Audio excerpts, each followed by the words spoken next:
જ્ઞાન સમાન જ્ઞાન એટલે ત્રિકાળી, તેનો આવિર્ભાવ એટલે પર્યાયમાં પ્રગટ થયો. એની સામું જોતા, ધ્રુવની નજરું કરતા, ધ્રુવને નિધાનને નજરે મેં લેતા એ સામાન પ્રગટ થયો એટલે ખ્યાલમાં આવ્યો. ખ્યાલમાં આવ્યો એને સામાન પ્રગટ થયો એમ કહેવામાં આવે છે. ભાષા જરી સાદી છે પણ ભાષા ભાવ જરી ઊંડો બહુ છે. હા હા હા, અરે અરે, એને આત્માનું કોઈ દી કર્યું નથી. બહારની પંચારાડી નવરો થતો નથી. અંદર ભગવાન પૂર્ણાનંદનો નાદ બિરાજે છે. એને જોવા માટે, એને અડવા ફરસવા માટે, એની સન્મુખ થવા માટે પુરસાદ લેતો નથી. અને રખડવાના પુરસાદમાં માર્ગમાં ફુરસદ લઈને પડ્યો છે મારો. હા હા હા, પછી ભલે અબજોપતિ હોય કે કરોડપતિ દૂર હોય, પતિ તો એને કહીએ, કરોડપતિ જળનો પતિ તેને પતિ કહીએ. કરોડપતિ ને અબજપતિ, ભેંસનો પાડો ધણી, એમાં આ કરોડપતિ કરોડનો ધણી જળનો ધણી કહેવાય. હા હા હા, અહીં તો આત્માનો ધણી થયો અંદરથી. હા હા, ભગવાન સામાન્ય સ્વરૂપ જે છે એનું આવિર્ભાવ થવું.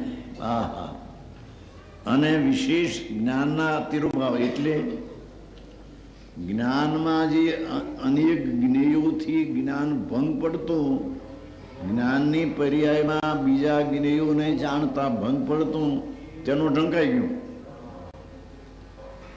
ફરીને ફરીને જે છે વિશેષ એટલે જ્ઞાનાકાર, જ્ઞાનનો તિરુભાવ એટલે જે જ્ઞાનની પર્યાયમાં જ્ઞેય જાણીને જ્ઞેયરૂપ જ્ઞાન જાણે છે એમ થઈ જતું, તે જ્ઞેયાકારને મીટીને જ્ઞાનાકાર જ્ઞાન થયું. સમજાય છે કાંઈ? એટલે કે આવિર્ભાવ સામાન્ય થયો અને જ્ઞેયાકારે જે જ્ઞાન થતું એ પરાધીન હતું, તે તિરુભાવ થઈ ગયું. હા હા હા હા, ફરીને લઈ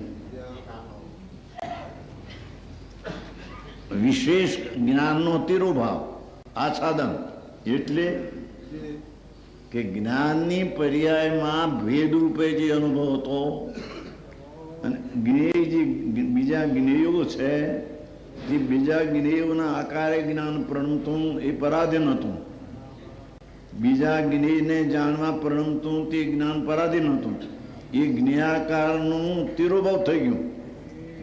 સામાન્ય જ્યાં આવિર્ભાવ થયો તો જ્ઞાનની પર્યાયમાં પરના જ્ઞેયાકાર રૂપે થતું તે જ્ઞાન ઢંકાઈ ગયું, તે જ્ઞાન નાશ થઈ ગયું. હા હા હા, ફરીને આમાં તો કે ફરી ફરીને લે તો કે પુનર્યુક્તિ લાગતી નથી આને.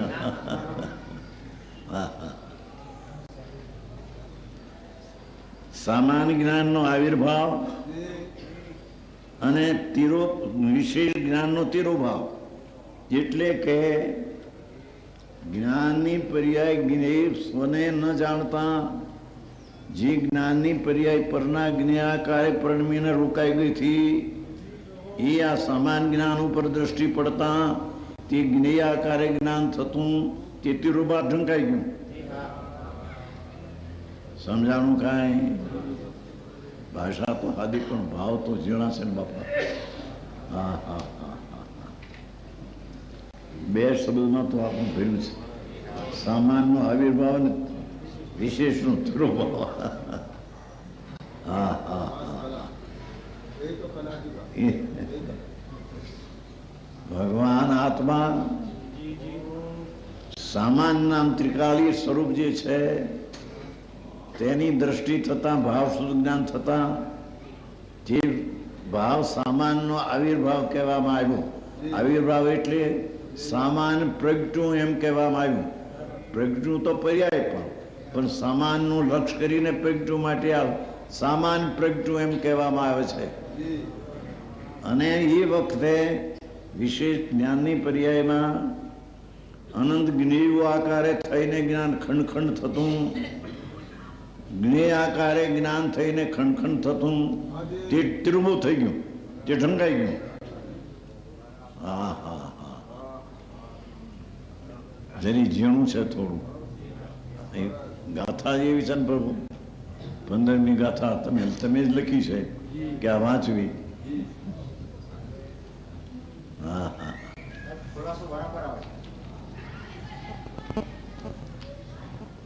વિશેષ જ્ઞાકાર પોતાને ભૂલી અને જ્ઞાન પર્યાય જે છે પોતાની, જે પરજ્ઞેયના આકારે પ્રણમતી હતી.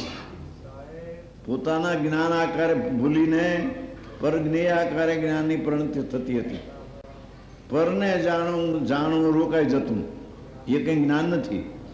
પરનું જાણવું એ કંઈ, પરનું જાણવામાં જાણે છે તો પોતાની પર્યાય, પરને જાણતો નથી.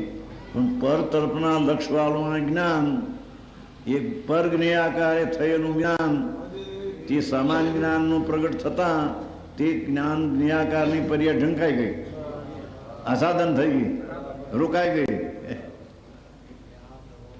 હા હા હા, આવી વાતો છે. હે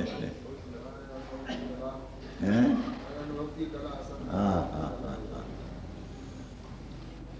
આ તો પ્રભુ તારા ઘરની વાત છે ને, તારા ઘરની વાતો કરે બાપા, તને ઘરે લઈ જવા માંગે છે, પરઘરમાં ફર્યા કરે છો. હા હા હા, બધામાં આવે છે ને, કઈ હિન્દીમાં આવે છે ને, અપને કો આપ ભૂલ કે હેરાન હો ગયા. અને એવું નથી આવતું, હમ તો કબહુ ન નિજ ઘર આયે, હિન્દીમાં આવે છે. હમ તો કબહુ ન નિજ ઘર આયે, પર ઘર બમત અનેક નામ ધરાયે.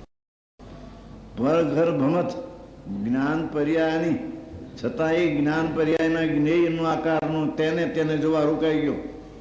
પર ઘર ભમત અનેક નામ ધરાયે, હમ અબ કબહુ ન નિજ ઘર આયે. હા હા, એ સામાન ઉપર દ્રષ્ટિ પડતા નિજ ઘરમાં આવ્યો અને જ્ઞાકાર જે પરઘર હતું એને છોડી દીધું. હા હા હા, આવો માર્ગ છે પ્રભુ. ધીમેથી વિચારવા જેવો છે પ્રભુ, ધીમેથી આ કરવા જેવું છે બાપુ.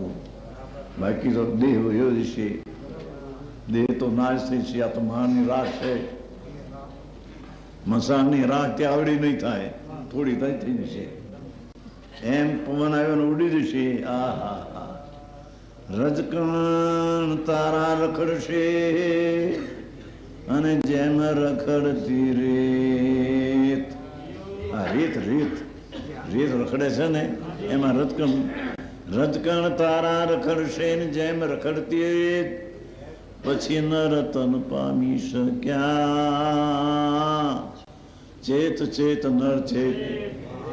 આ રતકણ તારા રખડશે જેમ રખડતી રેત, ધૂળ જેમ રખડે એમ રખડશે. આ રતન ઉડી જશે. પછી નર તન પામી શક્યા, ચેત નર ચેત. આમાં જો આમાં આવે, હવે બહારમાં બધા રોકાઈને પડ્યો છો, મરી ગયો છો કે છે. વિશેષ જ્ઞાકાર એટલે જ્ઞાનનો તિરોભાવ. એ જ્ઞાનનો તિરોભાવ એટલે જ્ઞાનની પર્યાયમાં પર જ્ઞાકાર જે થતો તે ઢંકાઈ ગયું, તે આચ્છાદન થઈ ગયું, લક્ષ છૂટી ગયું. જ્ઞાનની પર્યાયમાં પર જ્ઞાકાર જણાતો તે લક્ષ છૂટી ગયું, અને જ્ઞાનની પર્યાયમાં સમાન લક્ષમાં આવ્યું એટલે સમાન પ્રગટ થયું અને જ્ઞાકાર ઢંકાઈ ગયું. હા હા હા હા, સમજાય છે? ભાષા તો આદિ છે, બેનો દીકરીઓને પણ સમજાયું છે. આત્મા છે ને ભગવાન, મારે તો આત્મા, અમે તો જોઈએ છે બધા આત્મા છે ને અંદર. હા હા હા, સામાન્ય આવિર્ભાવ ને વિશેષનો તિરોભાવમાં આવો અર્થ છે. ત્રિકાળી ભગવાન છે. અબજ પશુજી 5 ભાવ સ્વરૂપે કયો એનું લક્ષ્ય થતા તે સામાન્ય પ્રગટ્યું એમ કહેવામાં, અનુભવમાં આવ્યું એટલે પ્રગટ્યું એમ કહેવામાં આવ્યું. અને તે અનુભવમાં આવતા જ્ઞાનની પર્યાયમાં પરજ્ઞાકાર થઈને રોકાઈ જતું, પરાધીન થઈને એ જ્ઞાકાર ત્યાં નાશ થઈ ગયો. જ્ઞાનાકાર જ્ઞાન થતા જ્ઞાકારનો નાશ થઈ ગયો. હા હા, ગાથા તો એવી ઊંચી છે બાપુ, કાને પડવાની માટી ભાગ જેવી છે. હા હા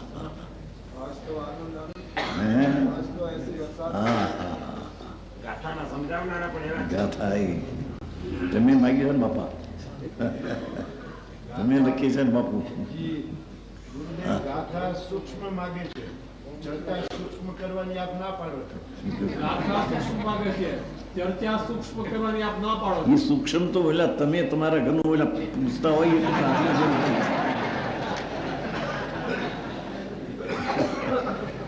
ઓલા પૂછતા હોય તે આગળ જઈને બીજું કરવા જાવ તો ઓલા ન પકડાય માટે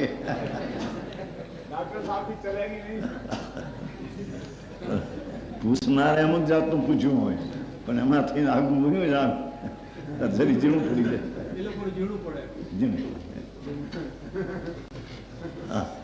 ઠીક કહ્યું. હા હા, હજી તો 2 લીટીમાં આવ્યો બધું. સામાન્ય જ્ઞાન એટલે ત્રિકાળી વસ્તુ, તેનો આવિર્ભાવ એટલે તેનું ભાન થવું, એ તો છે. 320 ગાથામાં તો એમ કહ્યું છે નથી, 320 છે ને છે 320 ગાથાનું છે.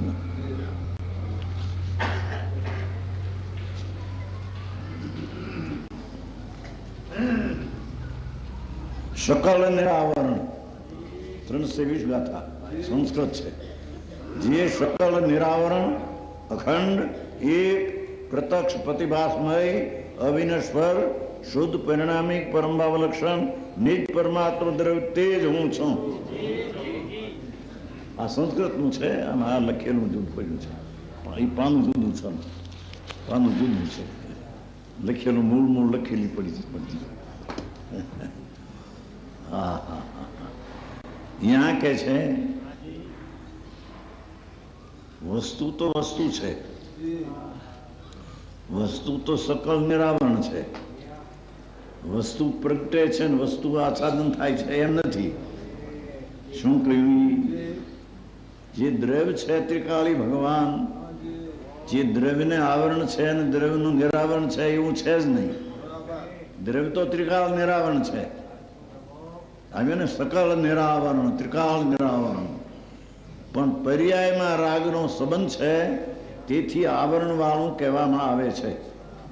એ અહીં કે છે એ દ્રષ્ટિ જેને છોડી દીધી છે, જ્ઞાકાર પરમાં રોકાતું જ્ઞાનને છોડી દીધું છે અને જ્ઞાયક ત્રિકાળી છે ત્યાં દ્રષ્ટિ લગાવી છે, તેને ભાવ શુદ્ધ જ્ઞાન થયું છે. એ ભાવ શુદ્ધ જ્ઞાનથી આત્મા સામાન પ્રગટ થયો તેમ કહેવામાં આવે છે. હા હા હા, આવું ઉદ્દેશ હોય. સાધારણ જાડી વાતો જોતી હોય, બાપુ માર્ગ તો આ છે. બાલ ને ગોપાલ 17-18 ગાથામાં આવશે. આ બાળ ગોપાલ, બાળકથી માંડી વૃદ્ધને બધાને માટે આ પાત્રતા નલાયકાત છે. ત્યાં તો ત્યાં સુધી આવશે 17-18 ગાથામાં. આ બાળ ગોપાલ વૃદ્ધથી માંડીને બાળકથી માંડીને વૃદ્ધ સુધી બધાને જ્ઞાનની પર્યાયમાં આત્મા જણાય છે. એમાં આવશે 17-18 ગાથામાં. હા, પછી એ જ્ઞાનની પર્યાયમાં આત્મા જણાય છે બધાને, પણ એ નજર કરતો નથી. નજર પર્યાયના રાગમાં રાખે છે, જેથી અંદર દેખાવા છતાં જ્ઞાનની પર્યાયનો સ્વભાવ સ્વપ્રકાશક છે. તેથી સ્વને જાણ્યા વિના જ્ઞાનની પર્યાય રહે જ નહીં. તે પર્યાય જ્ઞાન સ્વને આત્માને જાણતા છતાં પર્યાય લક્ષી વાળો રાગ લક્ષી વાળો તેને તર નજર પડતો નથી. એનો એ અંતરની નજર કરતો નથી, માટે નિરાકાર જ્ઞાન રહીને રખડી મરે છે. હા હા હા, વિશેષ કહેવાય છે.